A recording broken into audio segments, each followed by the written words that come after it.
Warning: our YouTube channel and its videos may contain scenes, language, and content that may not be appropriate for all audiences. These videos include surveillance footage, undercover pursuit of suspects, actual police and rescue operations, and fearless confrontations.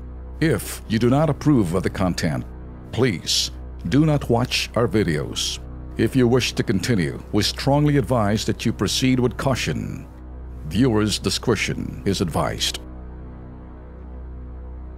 Isa na naman pong poste ang nakakaabala. Naku, pakalawang story na natin ito Mga poste na naman ho ng kuryente na nasa gitna ho ng kalsada ang inireklamo ho ng mga motorista. Diyan po yan sa may Ramos Pura Road, bayan ng Ramos, lalawigan ho ng Tarlac. Nag-ugat daw ito dahil sa isinagawang road widening ng Department of Public Works and Highways o DPWH noong pong last quarter po ng 2016. Ngunit ang problema, kung mapapansin nyo po, ito po sa picture, naiwan po ang naturang poste na yan. Delikado ho yan. Pangamba ngayon ng mga motorista ay maaring peligrong may dudulot po nito. Kung kayo po ay madalas dumadaan, kaya ho ninyong iwasan ho yan. Pero what if kung kayo po ay baguhang mga motorista, kumbaga, dayo kayo from Metro Manila, babiyahe kayo papunta Tarlac, magugulat kayo. Mabutit meron naman pong sign na iiwasan nyo. Pero kapag kayo ba'y bago ho dyan sa bagong salta ho kayo sa may Tarlac area, sigurado hong masasapul po ninyo ang poste niya. Hindi ko lang humalaman kung bakit nagawa po yung road widening project ho dyan, hindi malang po na-considera yung pong pagpapalipat po ng posting yan. Alam mo naman natin, ang poste ho niyan, siguro ho, kuryente ho yan mas maigi naman siguro na ilipat muna yan bago ho ginawa yung construction na yan. Pero, meron pong dahilan po dyan. So, tinatawagan ho natin ang pansin ang local government po ng Tarlac. Kung kayo po ay nakikinig dito po sa PTB4, siguro maigi pong gawa na po natin ng aksyon. Siguro, kung pwede, kausapin po natin ang utilities. Ito po'y maaring cooperative. Kung sino man po namamahala po ng kuryente dyan po sa area hong Tarlac, siguro ho maigi hong gawa na po natin ng solusyon kaysa naman po meron po madisgrasya po dyan na ilan po natin mga motorista na dumadayo po sa Tarlac. Nasa linya ngayon po, para bigyan tayo ng kilos prontong aksyon at solusyon, nasa linya si Engineer Jesus Abogado. Engineer na, lawyer pa. Engineer, magandang gabi ho. Siya po ay taga Tarelco, Tarlac Electric Cooperative. Engineer, good evening. Alex Santos po. Magandang gabi po, sir. Opo, si Alex po to, engineer. Engineer, oo, mukhang nabatid naman ho siguro ho ninyo. Alam na ho ninyo po itong problema dyan po sa may Ramos Pura Road na may poste ho nasa gitna ho ng kalsada. Ganun po ba? Ganun po ba, sir? Alam ba ho ninyo yan, sir? Yes, sir. Before that, opo. Gusto ko nang magpakilala. Opo. Ako po ay nagtatrabaho sa Tarelco Electric Cooperative. Opo. Opo. Sa pamunuan po ng aming mahal na General Manager, Alan G. Bermudez, sir. Opo, okay. Engineer, anong pwede ho natin magawa po dyan? Pwede ba ho natin mailipat po yan, yung poste? Medyo nasa gitna kasi ho ng kalsada. Delikado ho yan sa mga dumadaang po motorista. Yes, sir.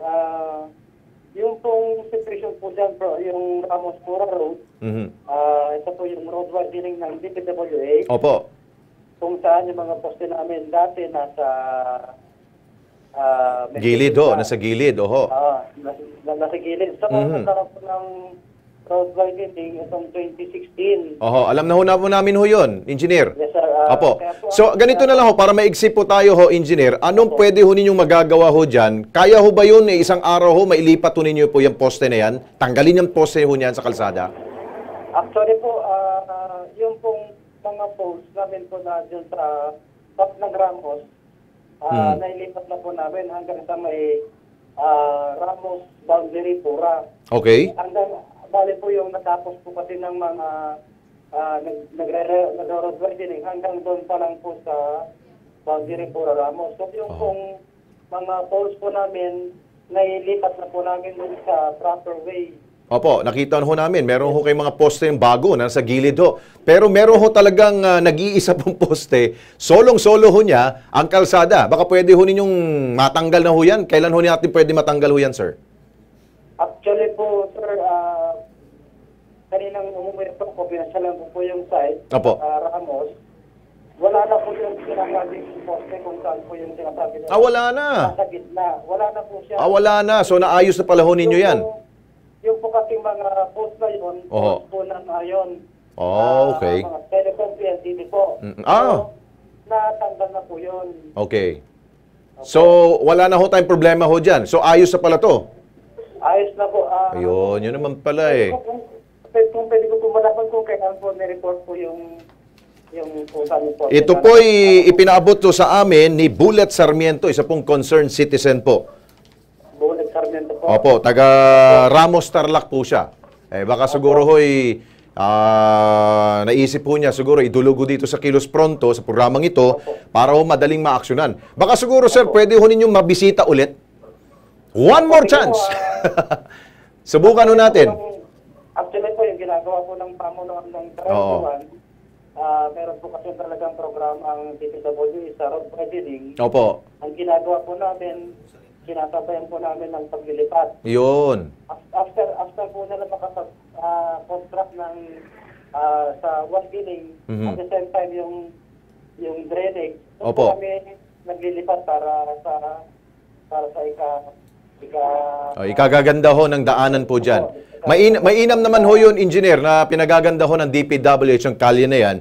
Pero nga lang ho, naipaabot ho sa amin ito ni Bullet Sarmiento, ito pong concern po niya, ito pong poste, nag-iisa pong poste sa gitna ho ng kalsada. Baka siguro po, kung sa tingin ho ninyo, engineer, wala na hong problema po dyan sa kalyeng yan, siguro baka tomorrow ho, baka pwede ho ninyong bisitahin ulit. Double check ko natin kung talaga ba ho wala na ho yung posteng nakahambalang po dyan sa kalsada, sir. Sige po, sir. Okay. Asahan niya po. At tapasya po na rin po siguro yung concerned citizen, yung Apo. represent si Mr. Bullet Sarmiento. Opo. Para malaman po kung ano po meron po siyang nakikita. Okay. Actually po, yung buong area coverage po namin, Clear na. malawakan pong road widening ang ginagawa ng DPWH. Kaya ang ginagawa po namin, yan po para sa safety ng ating mga Yes. motorista. Ginagawa po rin, nilipat po namin sa proper way yung mga poste po natin. Oho. Ito po, sabi kasi ho ng staff ho ng Kilos Pronto ay hindi pa natatanggal yung posteng yan. Baka naman siguro, engineer, hindi pa ho ninyo nabibisita ho yung lugar. Ito, pakiusap ko sa inyo. Total, meron na ho kayong sinabi na gagawa ho ninyo ng paraan ho yan. Why not tomorrow? Early morning ho, bisitahin ho ninyo. Yung medyo wala pa hong araw para hindi ho kayo maumitim. Pwede ba ho yun, sir? Yes, sir. Sige po. Okay.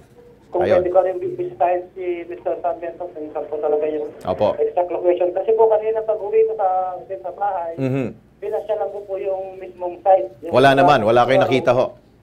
Yung buong parang nagawang road widening, nailipat na po namin yung mga poles namin. Oho. At the same time, nakita ko rin po yung mga poles ng mga PLDT, nabunot na rin po nila, nailagay nila sa may ibabaw po ng drainage. Nakahiga po yung mga poste doon. Oho. Okay, sige sir. Siguro time to time tomorrow, tatawagan ho namin kayo ulit para bigyan po kami ng update kung ano po yung nangyari po sa inyo pong survey dyan po sa sinasabi pong nakahambalang pong poste. Okay, sir? Okay, sir. Sige po. Thank you po. Si Engineer Jesus, abogado po yan ng Tarlac Electric Cooperative o Tarelco. Ayun, sana naman, no? Pati naman kung si Bullet Sarmiento ay nakikinig at nanonood, Bullet, tawagan mo rin kami, ha? Para magkaigihan tayo dito. Okay, maraming salamat.